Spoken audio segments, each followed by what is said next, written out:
Hello everyone, welcome to KNU academy. So ಕರ್ನಾಟಕದಿಂದ all India rank 58 NORCET 10ನಲ್ಲಿ ಬಂದಿರತಕ್ಕಂಥ ಶ್ರೀ ಕಾಜಲ್ ಅವರು ನಮ್ಮ ಜೊತೆ ಇದ್ದಾರೆ. ಸೊ ಕಾಜಲ್ ಅವರೇ, ವೆಲ್ಕಮ್ ಟು KNU ಅಕಾಡೆಮಿ. ನೀವು ಸಾಧನೆ ಮಾಡಿ ತೋರಿಸಿದ್ದೀರಾ. ಆಲ್ ಇಂಡಿಯಾ ರ್ಯಾಂಕ್ 58 ಅಂದರೆ ಸಾಮಾನ್ಯವಾದ ರ್ಯಾಂಕ್ ಅಲ್ಲ. ಸೊ ಫಸ್ಟ್ ಆಫ್ ಆಲ್ ನಿಮ್ಮ ಪರಿಚಯ ಮಾಡ್ಕೊಳ್ಳಿ. ಸೊ ಆಮೇಲೆ ನಿಮ್ಮ ಪ್ರಿಪ್ರೇಷನ್ ಯಾವ ರೀತಿ ಆಗುತ್ತೆ ಅಂತ ನೋಡ್ತಾ ಹೋಗೋಣ. First of all thank you sir. My name is S Kajal sir. ನಾನು ಬಂದ್ಬಿಟ್ಟು ಕರ್ನಾಟಕದ ಕಲಬುರಗಿ ಡಿಸ್ಟ್ರಿಕ್ಟ್. ಸೊ ಕಲಬುರಗಿ ಕರ್ನಾಟಕದಿಂದ ಮಾಡಿದ್ದೀರಾ. ಸೊ ಆಲ್ ಇಂಡಿಯಾ ರ್ಯಾಂಕ್ 58 ನಾನು ಆಲ್ರೆಡಿ ಹೇಳಿದ್ದೀನಿ. ಸೊ ಇದು ಸಿಂಪಲ್ ರ್ಯಾಂಕ್ ಅಲ್ಲ, ಓಕೆನಾ. ಸೊ ಅದು ಸಾಧನೆ ಮಾಡೋದಕ್ಕೆ ಫಸ್ಟ್ ಆಫ್ ಆಲ್ ನಮ್ಮ ಕಡೆಯಿಂದ congratulations and also best wishes for your future journey. So ಇನ್ನೊಂದು ಸ್ಮಾಲ್ ಅಡ್ವೈಸ್ ಏನಪ್ಪ ಅಂತಂದರೆ, ಒಂದು ಎಕ್ಸಾಮ್ ಕ್ರ್ಯಾಕ್ ಮಾಡಿದ ತಕ್ಷಣ ಸ್ಟಾಪ್ ಮಾಡೋಕ್ಕೆ ಹೋಗಬೇಡಿ, ಓಕೆನಾ. ಎಷ್ಟು ಸಾಧ್ಯ ಆಗುತ್ತೆ ಅಷ್ಟು ಎಕ್ಸಾಮ್ ಕ್ರ್ಯಾಕ್ ಮಾಡಿ. ಬಟ್ ನೀವು ಜಾಬಲ್ಲಿ ಸೆಟ್ಲ್ ಆಗಿದ್ದೀರಾ ಅಂತಂತಂದರೆ ನೀವು ಆ ಸೀಟ್ ಅಲೋಕೇಶನಲ್ಲಿ ಪಾರ್ಟಿಸಿಪೇಷನ್ ಮಾಡೋದು ಬೇಕಾಗಿಲ್ಲ. ಜಸ್ಟ್ ಎಕ್ಸಾಮ್ ಕ್ರ್ಯಾಕ್ ಮಾಡ್ತಾ ಹೋಗಿ. ಅದೆಲ್ಲ ನಿಮಗೆ ಒಂದು ಮೈಲ್ ಸ್ಟೋನ್ಸ್ ಅಂತ ಹೇಳ್ಬೋದು. Will come to your preparation side. Okay, so ನೀವು ಯಾವ ವರ್ಷ ಔಟ್ಪುಟ್ ಆಗಿದ್ದು? ನಾನು 2025 ಏಪ್ರಿಲ್ ಅಲ್ಲಿ ಔಟ್ಪುಟ್ ಆಗಿದ್ದೆ. ಸೊ 25 ಏಪ್ರಿಲಲ್ಲಿ ಔಟ್ಪುಟ್ ಆಗಿದ್ರೆ 26 ಇದು ಮೇನಲ್ಲಿ ಆಲ್ರೆಡಿ ಸೆಂಟ್ರಲ್ ಗೌರ್ಮೆಂಟ್ ಜಾಬ್ ತೊಗೊಂಡ್ರೆ. ಅಂದರೆ so you struggled only for 1 year ಅಷ್ಟೇ, ಓಕೆನಾ. 1 ಇಯರ್ ಅಷ್ಟೇ. ಸೊ ನೀವು ನಾರ್ಸೆಟ್ 9 ಕೂಡ ಬರ್ದಿದ್ರಿ. ಸೊ ನಾರ್ಸೆಟ್ 9 ಕೂಡ ಸ್ವಲ್ಪ ಆ ಟೈಮಲ್ಲಿ ನಾನು ಕಾಂಟ್ಯಾಕ್ಟ್ ಮಾಡಿದ್ರಿ. ಸೊ ಸ್ಟ್ರಗಲ್ ಆಯಿತು, ಆಗಲಿಲ್ಲ. ಆಮೇಲೆ ಸ್ವಲ್ಪ ಡಿಮೋಟಿವೇಶನ್ ಕೂಡ ಆಗುತ್ತೆ. ಸಮ್ಟೈಮ್ಸ್ ಒಂದು ಎಕ್ಸಾಮ್ ಆಗಿಲ್ಲ ಅಂತಂತಂದರೆ ಡಿಮೋಟಿವೇಶನ್ ಕೂಡ ಆಗುತ್ತೆ, ಓಕೆನಾ. ಸೊ ನಾರ್ಸೆಟ್ 9 ಆಗಲಿಲ್ಲ ಅಂತಂದೇಳಿ ನೀವು ಅದರಿಂದ ಯಾವ ರೀತಿಯಾಗಿ ಹೊರಗೆ ಬಂದ್ರಿ? ಸರ್ ಆಗ್ಲಿಲ್ಲ ಅಂದ್ರೆ ಅಷ್ಟು ಡಿಪ್ರೆಷನ್ ಅಲ್ಲಿ ಹೋಗ್ಬಾರ್ದು sir. We have to try again sir. Yes, try again. ಯಾವುದೇ ಒಂದು ಅಟೆಂಪ್ಟ್ ಅಲ್ಲಿ ಆಗ್ಬೇಕಂತ ಏನಿಲ್ಲ sir. We have to give multiple attempts. This is the main things. Yes. So ನಮ್ಮವ್ರು ಏನು ಮಾಡ್ತಾರೆ ಅಂದರೆ, ಒಂದು ಅಟೆಂಪ್ಟ್ ಟ್ರೈ ಮಾಡ್ತಾರೆ, ಇಲ್ಲ 2 ಅಟೆಂಪ್ಟ್ ಟ್ರೈ ಮಾಡ್ತಾರೆ. ಆಗಿಲ್ಲ, ನನ್ನ ಕೈಲಿ ಆಗಲ್ಲ ಅಂತಂದೇಳಿ ಬಿಟ್ಬಿಡ್ತಾರೆ. ಸೊ ನನ್ನ ಹತ್ರ ತುಂಬ ಎಕ್ಸಾಂಪಲ್ಸ್ ಇದೆ ಆ ಥರ. ಸೊ ಅವ್ರ ಕೈಲಿ ಆಗಲ್ಲ ಅಂತ ಬಿಟ್ಬಿಡ್ತಾರೆ. ಸೊ ಅವ್ರಿಗೆ ನೀವೇನು ಹೇಳಕ್ಕೆ ಇಷ್ಟಪಡ್ತೀರಾ? ನಮ್ ಮನ್ಸಲ್ಲಿ ಇರ್ಬೇಕು ಸರ್, ನಾನ್ ಮಾಡೇ ಮಾಡ್ತೀನಿ ಅನ್ನೋ ಗುರಿ ಇಟ್ಕೋಬೇಕು sir. Main thing sir. 100%. And ನಮ್ ತಂದೆ ತಾಯಿ ಪರಿಶ್ರಮ ನೋಡ್ಬೇಕು ಸರ್. ಅದೆಲ್ಲ ತಲೆಯಲ್ಲಿ ಇಟ್ಕೊಂಡ್ರೆ ಮಾಡ್ಬೇಕು ಅನ್ನೋ ಗುರಿ ಬಂದೇ ಬರುತ್ತೆ ಸರ್. ಅಂಡ್ ಅದ್ರ ಸಲುವಾಗಿ ನಾವು ಓದ್ಬೇಕು ಸರ್. 100%. ಓಕೆ. ಸೊ ನೀವು ಟೋಟಲ್ ಎಷ್ಟು ಎಕ್ಸಾಮ್ ಕೊಟ್ಟಿದ್ದೀರಾ? ನಾನು RRB ಒಂದು ಕೊಟ್ಟಿದ್ದೀನಿ ಸರ್. ಅದು ಬಿಟ್ಟರೆ ನಾರ್ಸೆಟ್ 9 ಅಂಡ್ ನಾರ್ಸೆಟ್ 10. ಸೊ RRB ಕೂಡ ವೇಟಿಂಗ್ ಲಿಸ್ಟಲ್ಲಿ ಇದೆಯಾ ಅಥವಾ ಸ್ಕೋರ್ ಎಷ್ಟಾಗಿದೆ ನಿಮ್ಮದು? ಸ್ಕೋರ್ 76 ಆಗಿದೆ ಸರ್. 76. ಯಾವ ಝೋನು? ಮುಂಬೈ ಝೋನ್ಸ್. ಓಕೆ, ನನ್ನ ಹತ್ರ ಹೇಳಿದ್ರೆ ಅನ್ಸುತ್ತೆ 100%. ಸೊ 76 ಅಂತಂದರೆ ನಿಮ್ಮದು ಟಾಪ್ ಲಿಸ್ಟಲ್ಲಿ ಇರ್ತೀರಾ, 100% ಆಗುತ್ತೆ ನೋಡಿ. ಸೊ ನಾವು ಒಂದು ಎಕ್ಸಾಮ್ ಆಗಿಲ್ಲ ಅಂತ ಬಿಟ್ಟಿವಿ ಅಂತಂತಂದರೆ, ನೀವು ಮತ್ತೆ ಮಲ್ಟಿಪಲ್ ಅಟೆಂಪ್ಟ್ ಮಾಡ್ತಾ ಹೋದಿರಿ ಅಂತಂತಂದರೆ ಮೇಲೆ ನೀವು ಸ್ಟ್ರಗಲ್ ಮಾಡೋದೇ ಬೇಡ, ಓಕೆನಾ. ಮೇಲೇ ಆರಾಮಾಗಿ ಆಗ್ತಾ ಹೋಗ್ಬಿಡುತ್ತೆ. ಸೊ ನಾವು ಹೇಳೋದೇನೆ, ಸೊ ಒಂದು ಆಗಿಲ್ಲ ಅಂತ ಬಿಟ್ಟರೆ ನೀವು ತುಂಬ ಕಳ್ಕೊತೀರ ಮುಂದೆ, ಅಲ್ವಾ. ಸೊ ಆಯಿತು. ಸೊ ಅದಾದಮೇಲೆ ನಿಮಗೆ ನಾರ್ಸೆಟ್ ಅಂತಕ್ಕಂಥದ್ದು ನಿಮ್ಮ ಮೈಂಡಲ್ಲಿ ಬಂದಿದ್ದೇಗೆ? ಇದನ್ನು ನಿಮಗೆ ಪರಿಚಯ ಮಾಡಿಸಿದವ್ರು ಯಾರು? ಹೇಗೆ ಗೊತ್ತಾಯ್ತು ನಾರ್ಸೆಟ್ ಇದೆ ಅಂತ? ಎಸ್ ಸರ್, ನಾವು 3rd ಇಯರ್ 4th ಅಲ್ಲಿ ಇದ್ದಾಗ ನಮ್ಮ ಕಾಲೇಜಲ್ಲಿ ಹೇಳ್ತಿದ್ರು ಸರ್, ಹಿಂಗೊಂದು ಎಕ್ಸಾಮ್ ಇರುತ್ತೆ ಏಮ್ಸ್ ಅಂತ. Central government exam, grade 2 exam ಇರುತ್ತೆ, RRB ಎಕ್ಸಾಮ್ ಸಹ ಇರುತ್ತೆ. ಅಂಡ್ ಮೇನ್ ಥಿಂಗ್ ಸರ್, ಇದ್ರಲ್ಲಿ 8 ಆಫ್ ಇರುತ್ತೆ ಅಂತ ಅದು ನಮ್ಮ ತಲೆಯಲ್ಲಿ ಹಾಕಿದ್ರು ಸರ್. ಅಂಡ್ ಸ್ಯಾಲರಿ ಜಾಸ್ತಿ ಇರುತ್ತೆ. ಅಂಡ್ ವೇಕೆನ್ಸಿ ಕರ್ನಾಟಕದಲ್ಲಿ ಇಲ್ಲ, ದೂರ ಹೋಗ್ಬೇಕಂತ ಅದನ್ನು ಹೇಳಿದ್ರು ಸರ್. ಹೌದು.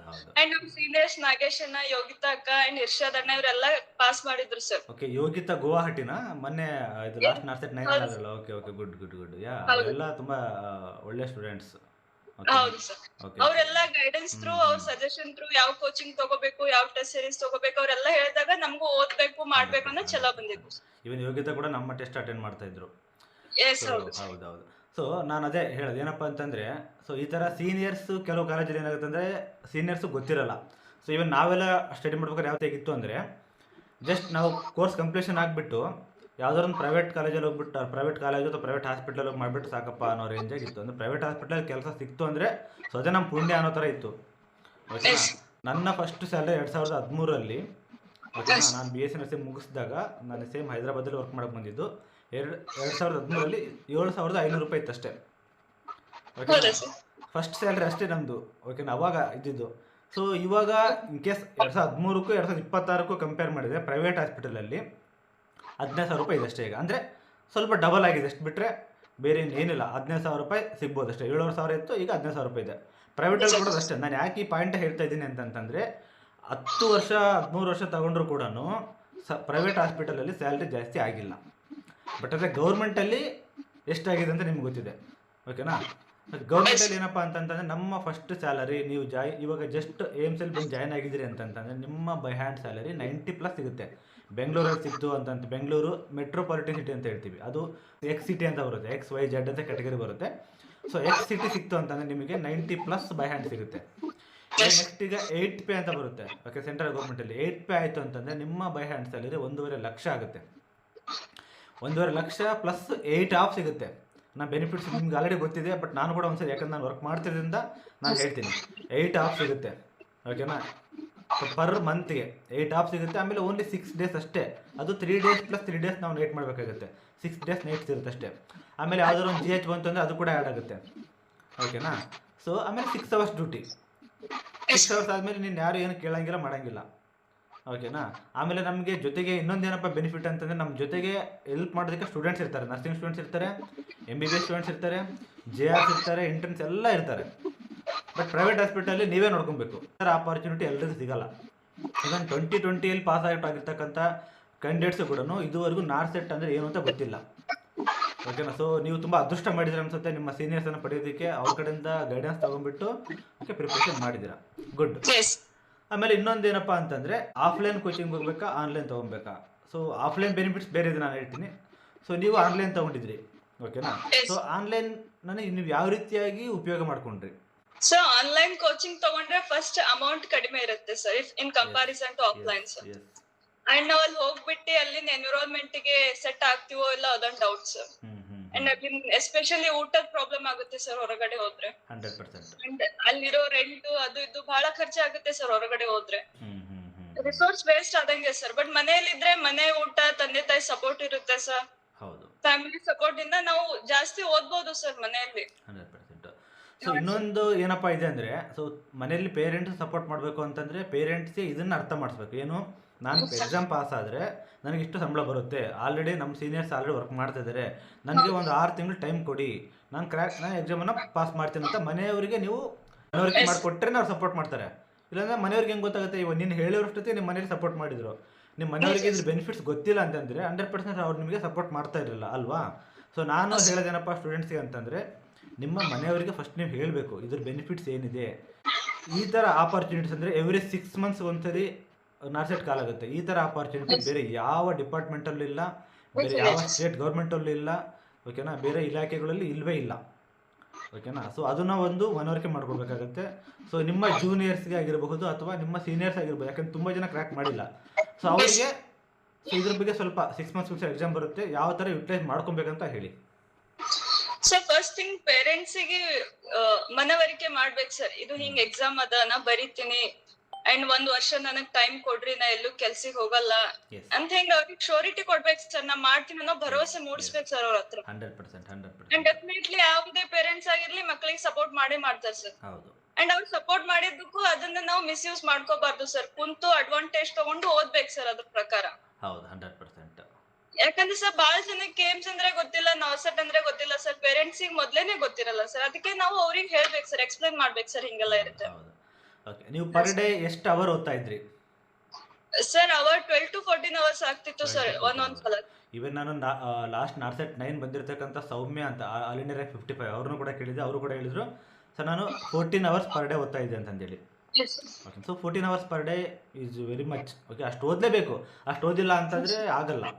ಓಕೆ, ಆಮೇಲೆ so 14 hours is very best. ಈ ವರ್ಕ್ ಮಾಡ್ಕೊಂಡು ಕೆಲವರು ಓದ್ತಾ ಇರ್ತಾರೆ. ಸೊ ಅವರು ಎಷ್ಟು ಅವರ್ಸ್ ಎಫರ್ಟ್ಸ್ ಹಾಕಿದರೆ ಕ್ರ್ಯಾಕ್ ಮಾಡಬಹುದು ನಿಮ್ಮ ಅಭಿಪ್ರಾಯದ ಪ್ರಕಾರ? ವರ್ಕ್ ನಾವು ಕಂಪ್ಲೀಟ್ ಡೇ ಓದಕ್ಕೆ ಕೊಡ್ತೀವಿ ಅಂದ್ರೆ ನಾವೇ ಜಸ್ಟ್ 12 to 14 ಅವರ್ಸ್ ಕೊಡ್ತೀವಿ ಸರ್. ಅವರು ವರ್ಕ್ ಮಾಡ್ತಾ ಓದ್ತೀವಿ ಅಂದ್ರೆ ಅವ್ರು ಇನ್ನೂ ಜಾಸ್ತಿ ಅವರ್ಸ್ ಕೊಡ್ಬೇಕು ಸರ್ ಓದ್ಲಿಕ್ಕೆ. 100%. ಅಟ್ಲೀಸ್ಟ್ ಮಿನಿಮಮ್ ಅಂದ್ರೆ ವರ್ಕ್ ಮಾಡ್ತಾ ಇರೋದ್ರಿಂದ ಅಟ್ಲೀಸ್ಟ್ ಮಿನಿಮಮ್ ಒಂದು 8 ಅವರ್ಸ್ ಕೊಡ್ಬೋದಾ? 8 ಅವರ್ಸ್ ಆರ್ 6 to 8 ಅವರ್ಸ್? ನನಗೆ ಅಷ್ಟು ಐಡಿಯಾ ಇಲ್ಲ ಸರ್, ವರ್ಕ್ ಮಾಡಿ ಓದ್ತಾ ಸರ್, ನಾನು ಎಲ್ಲಿ ಜಾಯಿನ್ ಆಗ್ಲಿಲ್ಲ ಸರ್. ಅದಕ್ಕೆ ವೆರಿ ಗುಡ್. ಸೊ ಅದೇ you have take a good decision. ಯಾಕೆಂತಂದ್ರೆ ಇನ್ ಕೇಸ್ ನೀವೇನಾದರೂ ನಾನು ಹೇಳ್ದಂಗೆ ಕೋರ್ಸ್ ಮುಗಿದ ತಕ್ಷಣ ಏನೋ ಪ್ರೈವೇಟ್ ಹಾಸ್ಪಿಟ್ಲಿಗೆ ಹೋಗಿ ಜಾಯ್ನ್ ಆಗಿಬಿಟ್ಟಿದ್ರೆ ಅಂದರೆ ಅವ್ರು ಕೊಡ್ತಕ್ಕಂಥ 10,000 15,000 ಅಲ್ಲಿಗೆ ತೃಪ್ತಿ ಪಟ್ಬಿಡ್ತಿದ್ರಿ. ಬಟ್ ನೀವು ಆ ಡಿಸಿಷನ್ ತೊಗೊಂಡಿಲ್ಲ. ಸೊ ಅದು ಗ್ರೇಟ್ ಅಂತ ಹೇಳಬೇಕಾಗುತ್ತೆ.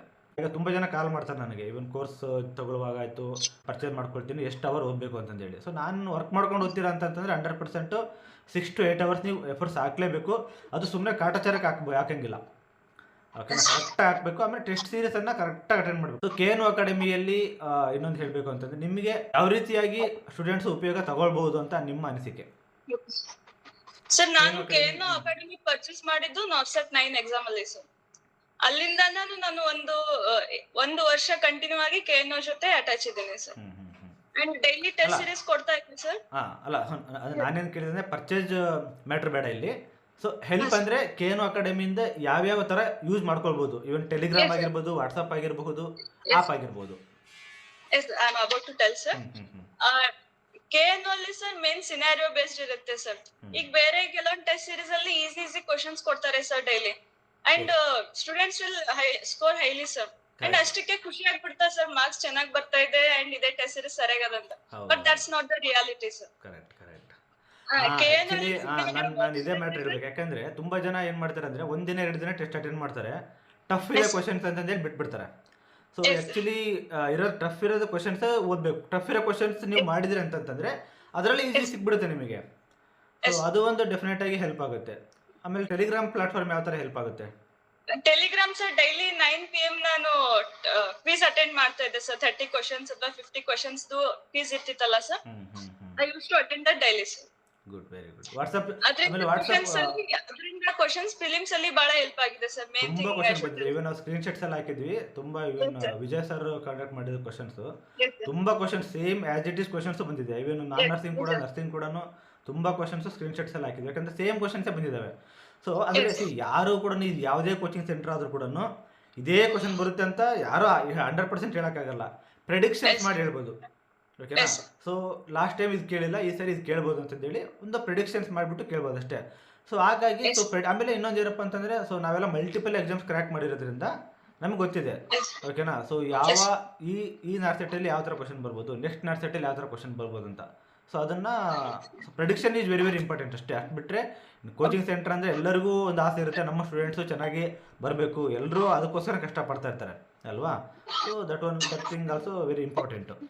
ಸೊ ನೆಕ್ಸ್ಟ್ ಅದಾದಮೇಲೆ ಟೆಸ್ಟ್ ಸೀರೀಸ್ ಆಗಿ ನೀವು ಅಟೆಂಡ್ ಮಾಡ್ತಾ ಇರ್ತೀರಾ. ಸೊ 1 ಕ್ವಶನ್ 2 ಕ್ವಶನ್ ಅಟೆಂಡ್ ಮಾಡಿ ರ್ಯಾಷನಲ್ ನೋಡೋದು ಇಂಪಾರ್ಟೆಂಟಾ, ಅಥವಾ ಅಟ್ಲೀಸ್ಟ್ ಒಂದು ಮಿನಿಮಮ್ 80% ಕ್ವಶನ್ ಅಟೆಂಡ್ ಮಾಡೋದು ಆನ್ ಟೈಮಲ್ಲಿ ಅಟೆಂಡ್ ಮಾಡೋದು ಇಂಪಾರ್ಟೆಂಟಾ? Sir one thing sir, 100 questions ಅಲ್ಲಿ ನಮ್ಗೆ ಎಷ್ಟು ಬರ್ತೋ ಕಂಪ್ಲೀಟ್ ಆಗಿ ಅಟೆಂಡ್ ಮಾಡ್ಬೇಕು ಸರ್. 1-2 ಕ್ವಶನ್ಸ್ ಅಥವಾ 10 ಕ್ವಶನ್ಸ್ ಅಟೆಂಡ್ ಮಾಡಿ ಆಮೇಲೆ ರ್ಯಾಷನಲ್ ನೋಡ್ತಾ ಹೋಗ್ತೀನಿ ಅಂದ್ರೆ it won't work out sir. Yes 100%. ಯಾಕಂದ್ರೆ ಅವ್ರು ನೋಡಲ್ಲ, ನನ್ಗೆ ಗೊತ್ತು. ಯಾಕಂದ್ರೆ ಸ್ಟೂಡೆಂಟ್ಸ್, ಯಾಕಂದ್ರೆ ನಾನು ಕೂಡ ಅದೇ ಸ್ಟೇಜಿಂದ ಬಂದಿರೋದ್ರಿಂದ ನನಗೂ ಗೊತ್ತಿದೆ, ನಿಮಗೂ ಗೊತ್ತಿದೆ. ಓಕೆನಾ? ನೋಡ್ತೀವಿ ಅಂತಂದೇಳಿ ಅಟೆಂಡ್ ಮಾಡ್ತಾರೆ, ಬಟ್ ಅವ್ರು ನೋಡಲ್ಲ, ಆಮೇಲೆ ನೋಡೋಣ ಅಂತ ಬಿಡ್ತಾರೆ, ನೋಡಲ್ಲ. ಸೊ ಅದು ಒಂದು ತುಂಬ ತಪ್ಪು ಮಾಡೋದು ಏನಪ್ಪ ಅಂತ ಅದೊಂದು.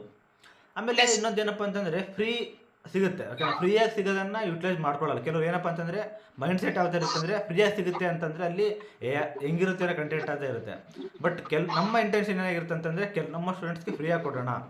ಓಕೆನಾ? ಸೊ ಯಾಕೆ ಪಾಪ ಇದು ಮಾಡ್ಬೇಕಂತ, ಈವನ್ ಎವ್ರಿ ಸಂಡೇ ಕೂಡ ಫ್ರೀ ಟೆಸ್ಟ್ ಕೊಡ್ತೀವಿ. ಆಮೇಲೆ ಪ್ರತಿದಿನ 10 ಕ್ವಶನ್ಸು ಫ್ರೀ ಆಗಿರುತ್ತೆ. ಸೊ ಫ್ರೀಯಾಗಿ ಕೊಟ್ಟಿರೋದನ್ನ ಯುಟಿಲೈಸ್ ಮಾಡಿಕೊಂಡ್ರೆ ಎಷ್ಟು ಇಂಪಾರ್ಟೆಂಟ್ ಆಗುತ್ತೆ ಅಂತ ನೀವು ಮಾಡ್ಕೊಂಡಿದ್ರೆ. ಹಂಗಾಗಿ ನಿಮ್ಮ ಅಭಿಪ್ರಾಯವನ್ನು ಹೇಳ್ಬಿಡಿ ಸರ್. ನನ್ಗೂ ಸಹ ನೀವು ನಾರ್ಸೆಟ್ 10 ಟೆಸ್ಟ್ ಸೀರೀಸ್ ಫ್ರೀ ಆಗಿ ಕೊಟ್ಟಿದ್ದೆ ಸರ್. ಅಂಡ್ ಡೈಲಿ ಅಟೆಂಡ್ ಮಾಡ್ತಿದ್ದೆ ಸರ್. ಕೆಲವೊಂದ್ಸಲ ಅಟೆಂಡ್ ಮಾಡ್ಲಿಕ್ಕೆ ಆಗ್ತಿದ್ದಿಲ್ಲ ಸರ್. ಅಂಡ್ ಅಟೆಂಡ್ ಮಾಡ್ಬಿಟ್ಟು ನೆಗೆಟಿವ್ ಯಾವ ಆಗ್ಯಾವ ಅವೆಲ್ಲ ನಾನು ರ್ಯಾಷನಲ್ ನೋಡ್ತಾ ಇದ್ದೆ ಸರ್. ನೋಡ್ಬಿಟ್ಟು ಇಂಪಾರ್ಟೆಂಟ್ ಪಾಯಿಂಟ್ಸ್ ಎಲ್ಲ ಬರ್ಕೋತಿದ್ದೆ ಸರ್ ನಾನು. ಅಂಡ್ ಅಟೆಂಪ್ಟ್ ಮಾಡಿದ್ದು ಇದು ಯಾಕೆ ನನಗ್ ಬರ್ಲಿಲ್ಲ, ಇದು ಟಾಪಿಕ್ ನಂದು ಯಾಕೆ ಉಳಿತು ಅಂತ ಅದನ್ನು ನಾ ರ್ಯಾಷನಲೈಸ್ ಮಾಡ್ಕೋತಿದ್ದೆ ಸರ್. ಆಮೇಲೆ ಪ್ರಿಲಿಮ್ಸ್ ಅಲ್ಲಿ ಎಷ್ಟು ಪರ್ಸೆಂಟೇಜ್ ಬಂದಿತ್ತು ನಿಮ್ದು? 99.81 ಸರ್. ಸೊ 99.81. ಸೊ ಪರ್ಸೆಂಟೇಜ್ ನಾನು ಆಲ್ರೆಡಿ ನಿಮಗೆ ಹೇಳಿದ್ದೀನಿ ವಿಡಿಯೋದಲ್ಲಿ ತುಂಬಾ ಇದೆ. ಓಕೆ, ನಾರ್ಸೆಟ್ 10 ಪ್ರಿಲಿಮ್ಸ್ ಅಲ್ಲಿ ಎಷ್ಟು ಕ್ವಶನ್ ಅಟೆಂಡ್ ಮಾಡಿದ್ರಿ? 83 sir. 83. So same, you should not go more than 85. So prelims ಅಲ್ಲಿ ಮೋರ್ ದೆನ್ 85 ಹೋಗ್ಬಾರ್ದು. You have to avoid the negatives. ನಾನು ತುಂಬಾ ಸರಿ ಹೇಳಿದ್ದೀನಿ, ನೆಗೆಟಿವ್ಸ್ ಅನ್ನ ಅವಾಯ್ಡ್ ಮಾಡಬೇಕು. ಮೇನ್ಸ್ ಅಲ್ಲಿ ಎಷ್ಟು ಕ್ವಶನ್ಸ್ ಅಟೆಂಡ್ ಮಾಡಿದ್ರಿ? 147 ಕ್ವಶನ್ಸ್. 147, very good. ಸೊ ಅದಕ್ಕಿಂತ ಜಾಸ್ತಿ ಹೋಗ್ಬಾರ್ದು ಆಕ್ಚುಲಿ, ಮ್ಯಾಕ್ಸಿಮಮ್. ಓಕೆನಾ? 147. ಸೊ ಅದನ್ನ ನೋಡಿದ ನೆಗೆಟಿವ್ಸ್ ಓನ್ಲಿ 14 ಅಷ್ಟೇ ನಿಮ್ದಲ್ವಾ? 14 ಅಷ್ಟೇ ನೆಗೆಟಿವ್ ನಿಮ್ದು. ಸೊ ನಿಮ್ ನೆಗೆಟಿವ್ಸ್ 14 ಆಗಿರೋದ್ರಿಂದ ನಿಮ್ದು ರ್ಯಾಂಕು ಲೆಸ್ ದೆನ್ 100 ಅಂದ್ರೆ 58 ಬಂತು. ಇನ್ ಕೇಸ್ ಇನ್ನು ಒಂದು ಅಥವಾ ಎರಡು ನೆಗೆಟಿವ್ಸ್ ಆಗಿತ್ತು ಅಂದ್ರೆ ಕೂಡ ನಿಮ್ದು ಮೋರ್ ದೆನ್ 500 ಹೋಗ್ತಾ ಇತ್ತು ನೆಗೆಟಿವ್ಸ್. ಅಲ್ಲ, ಏನು ರ್ಯಾಂಕ್ ಗೊತ್ತಾ ನಿಮಗೆ? 1 ಅಥವಾ 2 ನೆಗೆಟಿವ್ಸ್ ಜಾಸ್ತಿ ಆಗಿತ್ತು ಅಂದ್ರೆ ನಿಮ್ಮ ರ್ಯಾಂಕ್ ಮೋರ್ ದೆನ್ 500 ಹೋಗ್ತಾ ಇತ್ತು. ಓಕೆನಾ? ಸೊ ನೆಗೆಟಿವ್ಸ್ ಅವಾಯ್ಡ್ ಮಾಡೋದು ಎಷ್ಟು ಇಂಪಾರ್ಟೆಂಟ್ ಅಂತಂದ್ರೆ ವೆರಿ ವೆರಿ ಇಂಪಾರ್ಟೆಂಟ್. ಇವನ್ ಒಂದು ನೆಗೆಟಿವ್ ಅವಾಯ್ಡ್ ಮಾಡಿದ್ರೆ ಅಂತಂದ್ರೆ ನಿಮ್ಮ ರ್ಯಾಂಕು 500ಗಿಂತ ಕಡಿಮೆ ಬರುತ್ತೆ. ಸೊ ಅದು ಒಂದು ಇಂಪಾರ್ಟೆಂಟು. ಸೊ ನೆಗೆಟಿವ್ಸ್ ಅನ್ನ ನೀವು ಯಾವ ರೀತಿಯಾಗಿ ಅವಾಯ್ಡ್ ಮಾಡಿದ್ದೀರಾ ವೆರಿ ವೆರಿ ಇಂಪಾರ್ಟೆಂಟ್ ಆಗುತ್ತೆ. ಸೊ ಇದನ್ನ ಸ್ವಲ್ಪ ನಮ್ಮ ಅಪ್ಕಮಿಂಗ್ ಆಸ್ಪಿರೆಂಟ್ಸ್ಗೆ ಹೇಳ್ಬಿಡಿ. Yes sir, this is very important sir. NORCET 9 ಅಲ್ಲಿ ನಂದು ನೆಗೆಟಿವ್ ಬಂದ್ಬಿಟ್ಟು 50 ಕ್ವೆಶನ್ಸ್ ಆಗಿತ್ತು ಸರ್. ಎಸ್ ಎಸ್ ಅದರಿಂದ ಎಸ್ ನನ್ನ ರ್ಯಾಂಕ್ 7000 ರ್ಯಾಂಕ್ ಹೋಗಿತ್ತು ಸರ್. ಎಸ್ ಎಸ್ ಎಸ್ ನೋಡಿ ಎಸ್ ಸರ್, ನೆಗೆಟಿವ್ ಕಂಟ್ರೋಲ್ ಮಾಡೋದು ಬಹಳ important sir. Because if I don't know that question I should not touch it sir. Yes yes ಇವನ್ ನಾನು ಕೂಡ ತುಂಬಾ ವಿಡಿಯೋದಲ್ಲಿ ಹೇಳ್ತಾ ಇರ್ತೀನಿ ಅಲ್ವಾ. Yes sir. ಸೊ ಗೊತ್ತಿಲ್ಲ ಅಂತಂದ್ರೆ ಬಿಟ್ಬಿಡ್ಬೇಕು ಕಟ್ಟೆ. If you don't know don't Yes, touch ಅಷ್ಟೇ. Yes, ಸೊ ಅದಾದ್ಮೇಲೆ ನೆಕ್ಸ್ಟ್ ಫಸ್ಟ್ ಒಂದು ಕ್ವಶನ್ ಅಟೆಂಡ್ ಮಾಡ್ತಾರೆ. ಒಂದು 5 ಮಿನಿಟ್ಸ್ ಆದ್ಮೇಲೆ ಅವ್ರ ತಲೆಯಲ್ಲಿ ಓಡುತ್ತೆ ಇದಕ್ಕೆ ಇದಲ್ಲ ಆನ್ಸರು, ಇದು ತಪ್ಪು ಅನ್ಸುತ್ತೆ, ಚೇಂಜ್ ಮಾಡೋಣ ಅಂತ ಚೇಂಜ್ ಮಾಡ್ತಾರೆ. ಸೊ ಅದ್ರ ಬಗ್ಗೆ ನಿಮ್ಮ ಅಭಿಪ್ರಾಯ ಏನು? ಚೇಂಜ್ ಮಾಡ್ಬೇಕಾ So ಮಾಡಬಾರ್ದು? as I can say, sir, first impression is the best impression, sir. Yes. First mind ಗೆ ಯಾವ್ದು ಬರುತ್ತೆ ಅದೇ ಆನ್ಸರ್ ಆಗಿರುತ್ತೆ ಸರ್. 100%. ಸೊ ಇವಾಗ ನಾನು ಕೂಡ ಅದನ್ನೇ ಹೇಳೋದು. ಫಸ್ಟ್ ಯಾವಾಗ ನೀವು ಅಟೆಂಡ್ ಮಾಡಿರ್ತೀರ ಅದನ್ನ ಚೇಂಜ್ ಮಾಡಕ್ ಹೋಗ್ಬಾರ್ದು, ಯಾವತ್ತೂ ಚೇಂಜ್ ಮಾಡಕ್ ಹೋಗ್ಬಾರ್ದು ಅಲ್ವಾ. ಸೊ ಅದು ವೆರಿ ವೆರಿ ಇಂಪಾರ್ಟೆಂಟ್. ಚೇಂಜ್ ಮಾಡಿದ್ರಿ ಅಂತಂದ್ರೆ ಆಮೇಲೆ ಮನೆಗೆ ಬಂದಮೇಲೆ ಇನ್ನು ತುಂಬಾ ಜನ ಸ್ಟೂಡೆಂಟ್ಸ್ ಮೆಸೇಜ್ ಮಾಡಿದರೆ, ಸರ್ ನಾನು ಫಸ್ಟ್ ಹಾಕಿದ್ದೆ ಮತ್ತೆ ಆಮೇಲೆ ಚೇಂಜ್ ಮಾಡ್ಬಿಟ್ಟೆ, ಸೊ ನೀವು ಹೇಳಿದಿರಿ ಬಟ್ ನಾನು ಕೇಳಲಿಲ್ಲ, ಅದು ತಪ್ಪಾಗಿದೆ ಅಂತ ಹೇಳ್ತಾರೆ. ನಮ್ಮ ಮೈಂಡಲ್ಲಿ ಅದು ಕನ್ಫ್ಯೂಷನ್ ಓಡ್ತಾ ಇರುತ್ತೆ. So first is the best always. So ಅದನ್ನ ಯಾವತ್ತೂ ಚೇಂಜ್ ಮಾಡಕ್ ಹೋಗ್ಬಾರ್ದು. Okay, Yes. KNO academy WhatsApp group ಇದೆ, ಅದು VIP ಗ್ರೂಪ್ ಅಂತ ಇದೆ, ನೀವು ಮೋಸ್ಟ್ಲಿ ನೀವು ಇದ್ದೀರಾ ಅನ್ಸುತ್ತೆ ಅದರಲ್ಲಿ. ಸೊ ಡೈಲಿ ಕ್ವಶನ್ಸ್ ಡಿಸ್ಕಸ್ ಮಾಡ್ತಾ ಇರ್ತೀರಾ. ಸೊ ಅದರಲ್ಲಿ ಬೆನಿಫಿಟ್ಸ್ ಯಾವ ಥರ ಆಗ್ಬೋದು, ಐ ಮೀನ್ ಫ್ರೆಂಡ್ಸ್ ಜೊತೆಗೆ ಡೈಲಿ ಕ್ವಶನ್ಸ್ ಡಿಸ್ಕಷನ್ ಮಾಡೋದ್ರಿಂದ. ಸೊ ನೀವು ಬೇರೆ ಆನ್ಲೈನ್ ಕೋಚಿಂಗ್ ತಗೊಂಡಿರ್ತೀರಾ, ಅದು ಓದ್ತೀರಾ, ಅದು ಬೇರೆ. ಆಮೇಲೆ ಟೆಸ್ಟ್ ಸೀರೀಸ್ ಅಟೆಂಡ್ ಮಾಡ್ತೀರಾ, ಅದು ಬೇರೆ. Okay, Yes. ಆಮೇಲೆ ಫ್ರೀ ಇರೋ ಟೈಮಲ್ಲಿ ಗ್ರೂಪ್ ಡಿಸ್ಕಷನ್ ಅಂತ ಮಾಡ್ತೀರಾ. ಕ್ವಶನ್ಸನ್ನು ಶೇರ್ ಮಾಡ್ತಾರೆ, ಕ್ವಶನ್ಸನ್ನು ಆನ್ಸರ್ ಮಾಡೋದು, ಅಟೆಂಡ್ ಮಾಡೋದು. ಅದು ಯಾವ ಥರ ಹೆಲ್ಪ್ ಆಗುತ್ತೆ? Yes, sir. ಈ ಕ್ರೆಡಿಟ್ ನಾನು ಯಶಸ್ವಿನಿ ಮ್ಯಾಮ್ ಗೆ ಕೊಡಕ್ ಇಷ್ಟಪಡ್ತೀನಿ ಸರ್. Very good. ಬಿಕಾಸ್ ಅವ್ರು daily test series quiz attend ಮಾಡ್ತಿದ್ರು, ಕ್ವಿಜ್ ನಡೆಸ್ತಾ ಇದ್ರು ಅಲ್ಲ ಸರ್. ಆ ಕ್ವಶನ್ಸ್ ನಾವ್ ಎಲ್ಲಾದ್ರೂ ನೋಡಿದಾಗ ಕ್ವಶನ್ ಲ್ಯಾಂಗ್ವೇಜ್ ನೆನಪಾಗ್ತಿತ್ತು ಸರ್ ನಮ್ಗೆ. ಎಸ್ ಎಸ್ ಅಂದ್ರೆ ಅದರಿಂದ ಟಾಪಿಕ್ ನೆನಪಿರುತ್ತೆ ಸರ್. ಈ ಕ್ವಶನ್ ಈ ರೀತಿ ಬರ್ಬಹುದು, ಅಂದ್ರೆ ಇಲ್ಲಿ ನೆಗೆಟಿವ್ ಹಿಂಗ್ ಕಂಟ್ರೋಲ್ ಮಾಡಬಹುದು ಅಂತ ಹಿಂಗ್ ಗೊತ್ತಾಗ್ತದೆ ಸರ್ ನಮ್ಗೆ. ಎಸ್, ಇವಾಗ ನಾನು ಕೂಡ ಅದನ್ನ ಹೇಳೋದು. ಯಾಕಂತಂದ್ರೆ ನೀವು ಸೊ ಕೆಲವೊಬ್ರಿಗೆ ಏನಾಗುತ್ತೆ ಅಂದರೆ ಓದಿ ಬೋರ್ ಆಗ್ತಾ ಇರುತ್ತೆ. ಸೊ ನಿನ್ Yes, case sir. Free time ಇತ್ತು ಅಂತಂದ್ರೆ ಆ ಫ್ರೀ ಟೈಮಲ್ಲಿ ಈ ಥರ ಗ್ರೂಪ್ ಡಿಸ್ಕಷನ್ ಮಾಡಿಬಿಟ್ರೆ ಎಷ್ಟು ಈಸಿ ಅನ್ಸುತ್ತೆ. ಸ್ವಲ್ಪ ನಿಮ್ಮ ಮೈಂಡ್ ರಿಲ್ಯಾಕ್ಸ್ ಆಗುತ್ತೆ. ಯಾರು ಫ್ರೀ ಇರ್ತಾರೆ ಅವ್ರು ಅಟೆಂಡ್ ಮಾಡ್ತಾರೆ. ಸೊ ಅವ್ರಿಗೂ Yes. ನಾಲೆಡ್ಜ್ ಏನಾಗುತ್ತೆ, ಇವನ್ ನಿಮಗೂ ಕೂಡ ಮೈಂಡ್ ಫ್ರೀ ಆಗುತ್ತೆ. ಸೊ ಇದನ್ನು Yes. ಕೂಡ ಬೆಸ್ಟಾಗಿ ಯುಟಿಲೈಸ್ ಮಾಡ್ಕೊಳ್ಳೋದು very very important. Yes. Okay, so ಈಗ ನೆಕ್ಸ್ಟ್ ಅಪ್ಕಮಿಂಗ್ ಆಸ್ಪಿರೆಂಟ್ಸ್ಗೆ ಅಂದರೆ ಈಗ Yes. In case 4th year students ಇರ್ತಾರೆ, ಅಥವಾ ಆಲ್ರೆಡಿ ಈಗ ನಾರ್ಸೆಟ್ 11ಗೆ ಪ್ರಿಪೇರ್ ಆಗ್ತಾ ಇರ್ತಾರೆ ಸ್ಟೂಡೆಂಟ್ಸ್ ಇರ್ತಾರಲ್ವಾ. So in case 4th year ಸ್ಟೂಡೆಂಟ್ಸ್ಗೆ ಸೊ ಅವರು Yes. ಯಾವಾಗಿಂದ ಸ್ಟಾರ್ಟ್ ಮಾಡಿದ್ರೆ ಒಳ್ಳೆಯದು? ಸೊ ನಿಮ್ಮ ಎಕ್ಸ್ಪೀರಿಯನ್ಸ್ ಪ್ರಕಾರ ಏನು ಹೇಳ್ತಾ ಹೋಗ್ತೀರಾ? ಸರ್ ಎಷ್ಟು ಬೇಗ ಸ್ಟಾರ್ಟ್ ಮಾಡ್ತಾರೆ ಅಷ್ಟು ಒಳ್ಳೇದು ಸರ್. Very ಈ good. 4th ಇಯರ್ ಆದ್ಮೇಲೆನೆ ಸ್ಟಾರ್ಟ್ ಮಾಡ್ತೀನಿ, ರಿಜಿಸ್ಟ್ರೇಷನ್ ಆದ್ಮೇಲೆನೆ ಸ್ಟಾರ್ಟ್ ಮಾಡ್ತೀನಿ ಅಂದ್ರೆ ಅದು ಸ್ವಲ್ಪ ಡಿಲೇ ಆಗ್ಬಿಡುತ್ತೆ ಸರ್. ಹೌದು, ಅದೇ ಇವನ್ Yes. ಯಾಕಪ್ಪ ಅಂದರೆ ಸೊ 4th ಇಯರಿಂದನೇ ಸ್ಟಾರ್ಟ್ ಮಾಡಿದ್ರಿ ಅಂತಂದ್ರೆ ನೀವು 4th ಇಯರ್ ಮುಗಿದ ತಕ್ಷಣ ನೆಕ್ಸ್ಟ್ ನಾರ್ಸೆಟ್ ಅಟೆಂಡ್ ಮಾಡ್ಬಿಡ್ಬೋದು. So Yes. ಡಿಲೇ ಮಾಡ್ಕೊಂಡು ಹೋದ್ರಿ ಅಂತಂದ್ರೆ ಮತ್ತೆ 1 ಇಯರ್ ಗ್ಯಾಪ್ ಆಗ್ಬಿಡ್ತು. ಇವಾಗ ನಿಮಗೆ ತುಂಬ ರಿಗ್ರೆಟ್ ಆಗಿದೆ, ನಾನು ನಾರ್ಸೆಟ್ ಏನು ಮಾಡ್ಕೊಂಡಿಲ್ಲ ಅಂತ ನಿಮಗೆ ತುಂಬ ರಿಗ್ರೆಟ್ ಆಗಿದೆ. ಯಾಕಂತಂದ್ರೆ 6 ಮಂತ್ಸ್ ವೇಸ್ಟ್ ಆಯ್ತು ನಿಮಗೆ ಅಷ್ಟೇ. 6 Yes. ಮಂತ್ಸ್ ಅಷ್ಟೇ ನೀವು ವೇಸ್ಟ್ ಮಾಡಿರೋದು. ಬಟ್ ಆ 6 ಮಂತ್ಸ್ ಕೂಡ ನೀವು ತುಂಬ ಸ್ಟ್ರಗಲ್ ಮಾಡಿದ್ರೆ ಆಲ್ರೆಡಿ ಎಷ್ಟೊಂದು ಡಿಮೋಟಿವೇಟ್ ಆಗಿದ್ದೀರಿ ಅಂತ ನನಗೆ ಗೊತ್ತು. ಯಾಕಂದ್ರೆ ನೀವು ಸೊ ನನಗೆ ಕಾಲ್ ಮಾಡಿ ಹೇಳ್ತಾ ಇದ್ದೀರಿ, ಸರ್ ನನಗೆ ಡಿಮೋಟಿವೇಟ್ ಆಗುತ್ತೆ ಇಲ್ಲ, ನನ್ನ ಕೈಲಿ ಆಗಲ್ಲ ಅಂತ ಅನಿಸ್ತಾ ಇದೆ, ಆಗಲ್ಲ ನಾನು ಬಿಟ್ಬಿಡ್ತೀನಿ, ನೆವರ್ ಗಿವ್ ಅಪ್ ಅಂತ ಹೇಳ್ತೀವಲ್ವಾ. ಸೊ ಅದು 100% ಟ್ರೂ. 100 ಅಟೆಂಪ್ಟ್ಸ್ ಆದರೂ ಕೂಡ ನೀವು ಮಾಡಲೇಬೇಕು, ಅದನ್ನ ಮಾಡಿ. ಯಾಕಂದ್ರೆ ಅದರಲ್ಲಿ ಏನು ಕಷ್ಟನೇ ಇಲ್ಲ. ಆಮೇಲೆ ಫಸ್ಟ್ ಆಫ್ ಆಲ್ ಏನಪ್ಪ ಹೇಳಬೇಕು ಅಂತಂದರೆ ನಮ್ಮ ಕರ್ನಾಟಕದ ಸ್ಟೂಡೆಂಟ್ಸ್ ಏನಿದ್ದೀರಿ ಕಷ್ಟನೇ ಆಗಲ್ಲ. ಸೊ ಸ್ವಲ್ಪ ನೀವು ಸ್ಟ್ರಗಲ್ ಮಾಡಿ ಓದಿದ್ದೀರ ಅಂತಂದರೆ ಇವಾಗ ನೀವು ನಾರ್ಸೆಟ್ 10 ಎಲ್ಲಾರು ನೋಡ್ಬೋದು, 9 ಎಲ್ಲಾರು ನೋಡ್ಬೋದು. ಓಕೆನಾ, ಟಾಪ್ ರ್ಯಾಂಕರ್ಸ್ ಅಲ್ಲಿ ಬಂದಿರೋದು ನಮ್ಮ ಕರ್ನಾಟಕದವರೇ. ಓಕೆನಾ, ಯಾರು ತುಂಬ ದೂರ ರ್ಯಾಂಕ್ ಏನು ಹೋಗಿಲ್ಲ, ಎಲ್ಲರೂ 100 ಒಳಗಡೆ ತುಂಬ ಜನ ಇದ್ದಾರೆ. ಆಮೇಲೆ ನಾರ್ಸೆಟ್ 10 ಆಗಿಲ್ಲ, ಕೆಲವರಿಗೆ ತುಂಬ ಚೆನ್ನಾಗಿ ಸ್ಟ್ರಗಲ್ ಮಾಡ್ತಾ ಇದ್ರು, ಬಟ್ ಅವ್ರದ್ದು ನಾರ್ಸೆಟ್ 10 ಆಗಲಿಲ್ಲ. ಸೊ ಅವರಿಗೆ ಯಾವ ರೀತಿಯಾಗಿ ಅಡ್ವೈಸ್ ಕೊಡ್ತೀರಾ? ಓವರ್ ಕಾನ್ಫಿಡೆನ್ಸ್ ಮಾಡ್ಕೋಬಾರ್ದು ಸರ್ ಎಕ್ಸಾಮ್ ಅಲ್ಲಿ, main thing sir. Yes yes over confidence ಆಗಿ ನನ್ಗೆಲ್ಲ ಬರುತ್ತೆ ಅಂತ ಎಲ್ಲ ಕ್ವಶನ್ಸ್ ಅಟೆಂಪ್ಟ್ ಮಾಡಬಾರ್ದು ಸರ್. ಎಸ್ 5 to 10 ಕ್ವಶನ್ಸ್ ಅಷ್ಟೇ ನಾವು ಚಾನ್ಸ್ ತಗೋಬಹುದು sir. More than that we should not take. Yes over confidence ಇತ್ತು ಅಂತಂದ್ರೆ ಡೆಫಿನೆಟ್ಲಿ ಇದಾಗ್ಬಿಡುತ್ತೆ. ಇವನ್ ನನಗೂ ಕೂಡ, ನಾನು ಓವರ್ ಕಾನ್ಫಿಡೆನ್ಸ್ ಇಂದ ಹೋಗಿ ನಾನು ಕೂಡ ಒಂದು ಎಕ್ಸಾಮ್ ಫೇಲ್ ಆಗಿದ್ದೀನಿ. ಎಕ್ಸಾಮ್ ಅಂತ ಲೈಕ್ ಜಿಪ್ಮರ್ ಅಲ್ಲಿ ಮುಂಚೆ ಇದಿತ್ತು, ನಮ್ಮ ಸ್ಕಿಲ್ ಟೆಸ್ಟ್ ಅಂತ ಇತ್ತು. ಸ್ಕಿಲ್ ಟೆಸ್ಟ್ ಓವರ್ ಕಾನ್ಫಿಡೆನ್ಸ್ ಅಲ್ಲಿ ಹೋದೆ ನಾನು. ಯಾಕಂದ್ರೆ ಆಸ್ ಎ ಟ್ರೈನರ್, ನಾನು ಸ್ಕಿಲ್ ಲ್ಯಾಬಲ್ಲಿ ನಾನು ಟ್ರೈನರ್ ವರ್ಕ್ ಮಾಡ್ತಿದ್ದೆ, ನಾನು ಪ್ರೊಸೀಜರ್ಸ್ ಅನ್ನು ಟೀಚ್ ಮಾಡ್ತಾ ಇದ್ದೆ. So ಅದೇ ಓವರ್ ಕಾನ್ಫಿಡೆನ್ಸ್ ಇಂದ ನಾನು ಹೋಗಿ ಅಟೆಂಡ್ ಮಾಡಿದೆ, ಬಟ್ ನನ್ನ ಫೇಲ್ ಮಾಡಿದ್ರು. ಓಕೆ, ಸೊ ಇದು ಒಂದು ವೆರಿ ವೆರಿ ಇಂಪಾರ್ಟೆಂಟು. ನಾನು ಅಲ್ಲಿ ಚೆನ್ನಾಗಿ ಅಟೆಂಡ್ ಮಾಡ್ತೀನಿ, ಕ್ವಶನ್ಸು ಚೆನ್ನಾಗಿ ನನಗೆ ಗೊತ್ತಿದೆ ಅಂತಂದೇಳಿ ಓವರ್ ಕಾನ್ಫಿಡೆನ್ಸಲ್ಲಿ ಹೋಗ್ಬಿಡ್ತೀವಿ. ಆ ಓವರ್ ಕಾನ್ಫಿಡೆನ್ಸ್ ಆಲ್ವೇಸ್ ಸ್ಕಿಲ್ಸ್. ಓಕೆನಾ, ಸೊ ಅದು ಎಲ್ರಿಗೂ ಬರುತ್ತೆ ಇಂಡಿವಿಜುವಲ್. ನನಗೂ ಕೂಡ ಬಂದಿದೆ. ಸೊ ನಾನೇನು ದೊಡ್ಡದಾಗಿ ಅಂತ ಹೇಳ್ತಾ ಇಲ್ಲ, ನನಗೂ ಬಂದಿದೆ, ಎಲ್ರಿಗೂ ಬರುತ್ತೆ. ಸೊ ಆ ಓವರ್ ಕಾನ್ಫಿಡೆನ್ಸ್ ಮಾಡೋದು ಬೇಡ. ಏನೇ ಓದಿದ್ರು ಕೂಡ ಗೊತ್ತಿಲ್ಲ ಅಂತಂದೇಳಿ ಪ್ರತಿಯೊಂದನ್ನು ತಿಳ್ಕೊಬೇಕು ನಾವು. ಗೊತ್ತಿಲ್ಲ ಅದು ಗೊತ್ತಿಲ್ಲ ಅಂತಂದೇಳಿ ತಿಳ್ಕೊಬೇಕಾಗತ್ತೆ. ಓಕೆನಾ? ಅವ್ರು ಚಿಕ್ಕವರಾಗಿರ್ಬೋದು, ದೊಡ್ಡವರಾಗಿರ್ಬೋದು, ಎಲ್ಲರಿಂದನೂ ಒಂದೊಂದು ತಿಳ್ಕೊಬೇಕಾಗತ್ತೆ. ಯಾಕಂದರೆ ನಿಮಗೆ ಗೊತ್ತಿರೋದು ನನಗೆ ಗೊತ್ತಿಲ್ಲ, ನನಗೆ ಗೊತ್ತಿರೋದು ನಿಮ್ಗೆ ಗೊತ್ತಿಲ್ಲ. ಸೊ ಅದನ್ನೇ ಎಕ್ಸಾಂಪಲ್ ಹೇಳ್ತಾ ಹೋದರೆ, ನೀವು ನನಗಿಂತ ಗ್ರೇಟ್. ಯಾಕಂತಂದರೆ ನಂದು ಆಲ್ ಇಂಡಿಯಾ ರ್ಯಾಂಕ್ 75, ಬಟ್ ನಿಮ್ಮದು ಆಲ್ ಇಂಡಿಯಾ ರ್ಯಾಂಕ್ 58 ಅಲ್ವಾ? ಸೊ ನೀವು ಇನ್ನೂ ಒಂದು ಹೆಜ್ಜೆ ಮೇಲೆ ಇದ್ದೀರಾ. ಓಕೆನಾ? ಇಲ್ಲ, ಇಟ್ಸ್ ಟ್ರೂ ಆ್ಯಕ್ಚುಲಿ. ನಾನು 50 ಬಂದಿದ್ದೆ ಅಂತಂದರೆ ನೀವು ನನಗಿಂತ ಕಡಿಮೆ ಇದೆಯಮ್ಮ ಅಂತ ಹೇಳ್ತಿದ್ದೆ ನಾನು. ಓಕೆನಾ? ಬಟ್ ನೀವು ನನಗಿಂತ ಜಾಸ್ತಿ ಇರೋದ್ರಿಂದ so you are great always. Okay, so ಇಷ್ಟು ಹೇಳ್ತೀನಿ. ಸೊ ನಮ್ಮ ಕೇನ್ವ ಅಕಾಡೆಮಿ ಇಷ್ಟು ಉದ್ದೇಶ ಏನಪ್ಪ ಅಂತಂದರೆ ಕರ್ನಾಟಕದವರು ಹೆಚ್ಚು ಹೆಚ್ಚು ಜಾಬ್ ತಗೊಳ್ಬೇಕು. ಸೊ ನಿಮ್ಗೇನು ಸಹಾಯ ಬೇಕು ನಾವು ಮಾಡ್ತೀವಿ ಅಂತ ನಾವು ಹೇಳಿದ್ದೀವಿ ಅಲ್ವಾ? ಸೊ ಆ ಸಹಾಯ ಮಾಡೋದಕ್ಕೋಸ್ಕರ ಆಮೇಲೆ ಕರ್ನಾಟಕದ ಸಾಧಕರನ್ನು ನಿಮಗೆ ಪರಿಚಯ ಮಾಡಿ ತೋರಿಸ್ತಾ ಇದ್ವಿ ಅಷ್ಟೇ. ಸೊ ನಮ್ಮ ಕೈ ಆಗುತ್ತೆ ಅಂತಂದೇಳಿ. ಸೊ ಅಷ್ಟು ಬಿಟ್ಟರೆ ಬೇರೆ ಫೈನಲ್ ವರ್ಡ್ಸ್ ನಮ್ಮ ಅಪ್ಕಮಿಂಗ್ ಆಸ್ಪಿರೆಂಟ್ಸ್ಗೆ ಏನಾದ್ರು ಹೇಳ್ಬೋದು ಅಂದರೆ ಹೇಳ್ಬೋದು. ಸೊ ಎಲ್ಲ ಆಸ್ಪಿರೆಂಟ್ಸ್ಗೆ ಒಂದು ಮಾತು ಹೇಳ್ತೀನಿ ಸರ್, ಟೆಂಪರರಿ ಲೈಫಿಗೆ ಸೆಟಲ್ ಆಗಬಾರ್ದು ಸರ್ ಮೇನ್ ಥಿಂಗ್. ಈಗ ಎಲ್ಲೋ ಪ್ರೈವೇಟ್ ಅಲ್ಲಿ ಹೋಗ್ತಾರೆ ಸರ್, 15 to 20K ಕೊಡ್ತಾರೆ ಸರ್ ಸ್ಯಾಲರಿ. ಅದ್ರಿಂದ ಹೊಸದ್ ಇದ್ರೆ ಎಲ್ಲ ತಗೊಂಡು ಸ್ಟೇಟಸ್ ಹಾಕ್ತಾರೆ ಸರ್. ಈಗ ಯಾರು ಹೊಸದ್ ನಾವು ಪ್ರಿಪೇರ್ ಮಾಡ್ಬೇಕು ಅಂತ ಕುಂತಿರ್ತಾರೆ ಸರ್, ಅವ್ರಿಗೆ ಅನ್ಸುತ್ತೆ ನಾವು ಜಾಬಿಗೆ ಹೋದ್ರೆ ನಮ್ಮ ಹತ್ರನು ದುಡ್ಡು ಇರ್ತಿತ್ತು, ನಾವು ಹೊಸದೆಲ್ಲ ಹಾಕೋದಂತ ಸರ್. ಅದನ್ನ ಮಾಡ್ಬಾರ್ದು ಸರ್ ಮೇನ್ ಥಿಂಗ್ ಸರ್. ಅದನ್ನ ಮಾಡಿದ್ರೆ 1 ವರ್ಷ ಕುಂತ್ರೆ ಇನ್ನೂ ಜಾಸ್ತಿ ಸ್ಯಾಲರಿ ಬರುತ್ತೆ ಅಂತ ಅದು ಮೋಟಿವೇಶನ್ ತಲೆಯಲ್ಲಿ ಇಟ್ಕೊಂಡು ನಾವು ಓದ್ಬೇಕು. ಆಮೇಲೆ ಇನ್ನೊಂದೇನಪ್ಪ ಅಂದ್ರೆ, ಈಗ ಎಕ್ಸಾಮ್ ಬಂತು ನೋಡಿ, ಇವಾಗ ನಿಮ್ಮ ವಿಡಿಯೋ ನೋಡ್ತಾರೆ. ನಿಮ್ಮ ವಿಡಿಯೋ ನೋಡಿದಾಗ ತುಂಬ ಜನ ಫೋನ್ ಮಾಡ್ತಾರೆ ನನಗೆ, ಸರ್ ನಾನು ಎಕ್ಸಾಮ್ ಟ್ರೈ ಮಾಡ್ತೀನಿ, ಗೈಡ್ ಮಾಡಿ, ಹೆಲ್ಪ್ ಮಾಡಿ ಅಂತ ಮಾಡ್ತಾರೆ. ಸೊ ಅದಾದ್ಮೇಲೆ ಏನಂದರೆ ಅವ್ರದ್ದು ಮೋಟಿವೇಶನ್ ಓನ್ಲಿ 1 ವೀಕ್ ಮಾತ್ರ ಇರುತ್ತೆ ಅಷ್ಟೇ. ಈ 1 ವೀಕಲ್ಲಿ ಮಾತ್ರ ನಾನು ಟ್ರೈ ಮಾಡಬೇಕು, ನಾನು ಮಾಡಲೇಬೇಕಂತ ಬರುತ್ತೆ, ಆಮೇಲೆ ಬಿಟ್ಬಿಡ್ತಾರೆ. ಸೊ ಅವ್ರಿಗೆ ಸ್ವಲ್ಪ ಏನಾದ್ರು ಸಜೆಷನ್ಸ್ ಕೊಡ್ತೀರಾ? ಯಾಕಂದ್ರೆ ಅದೇ ಥರ ಕ್ಯಾಂಡಿಡೇಟ್ಸ್ ನಮ್ಮಲ್ಲಿ ತುಂಬ ಇರೋದು. Only 1 month motivation or 1 week motivation ಅಷ್ಟೇ ಇರುತ್ತೆ ಅವ್ರ ಹತ್ರ. ಆಮೇಲೆ ಮತ್ತೆ ಇರಲ್ಲ ಅದು. ಆ ಹುರುಪು ಅಂತಕ್ಕಂಥ ಏನಿರುತ್ತೆ ಅದು ಮತ್ತೆ ಕಂಟಿನ್ಯೂ ಆಗಲ್ಲ. ಮೋಟಿವೇಶನ್ ಅನ್ನೋದು temporary sir. Discipline and consistency and revision ಇದು ಇಂಪಾರ್ಟೆಂಟ್ ಆಗುತ್ತೆ ಸರ್ ಬಹಳ. ಈಗ ಯಾರಾದ್ರೂ ಹೇಳ್ತಾರೆ ಅಂದ್ರೆ ಅದು ಒಂದ್ ಸ್ವಲ್ಪ ಹೊತ್ತವರೆಗೆ ಅಷ್ಟೇ ಇರುತ್ತೆ ಸರ್, ನಾನು ಮಾಡ್ಬೇಕು, ನಾನು ಇವ್ರ ತರ ಓದ್ಬೇಕು ಅಂತ. That we should not take sir. ನಾವು ಓದ್ಲೇಬೇಕು, ಡಿಸಿಪ್ಲಿನ್ ಆಗಿ ಕುಂತ್ ಮಾಡ್ಬೇಕು, ರಿವಿಷನ್ ಮಾಡ್ಬೇಕು, ಡೈಲಿ ಇಷ್ಟ ಅವರ್ ಓದ್ಬೇಕು ಅಂತ ಪಣ ತೊಡ್ಬೇಕು ಸರ್. ವಾಟ್ಸ್ಆಪ್ ಬಿಡ್ಬೇಕು ಸರ್, ಫೋನ್ ಬಿಡ್ಬೇಕು, ಫ್ರೆಂಡ್ಸ್ ಎಲ್ಲ ಬಿಟ್ಟಾಗ ನಾವು ಗುರಿನ ಸಾಧಿಸಕ್ಕೆ ಆರಂಭ ಆಗುತ್ತೆ. ಅದೇ ಪಾಯಿಂಟ್ ಬರ್ತಿದೆ. ಸೋಷಿಯಲ್ ಮೀಡಿಯಾದಲ್ಲಿ ಏನೇನು ಯೂಸ್ ಮಾಡಬೇಕು, ಏನು ಯೂಸ್ ಮಾಡಬಾರ್ದು. ಇವನ್ ಇನ್ಸ್ಟಾಗ್ರಾಮ್ ಬೇಕಾ ಬೇಡವಾ, ಫೇಸ್ಬುಕ್ ಬೇಕಾ ಬೇಡವಾ ನಿಮ್ಮ ಟೈಮಲ್ಲಿ, ಸ್ಟಡಿ ಟೈಮಲ್ಲಿ. ವಾಟ್ಸಪ್ ಬೇಕಾಗುತ್ತೆ, ಯಾಕಂದರೆ ವಾಟ್ಸಪ್ಪಲ್ಲಿ ತುಂಬ ಇನ್ಫಾರ್ಮೇಷನ್ ಸಿಗ್ತಿರೋದ್ರೆ ವಾಟ್ಸಪ್ ಬೇಕಾಗುತ್ತೆ.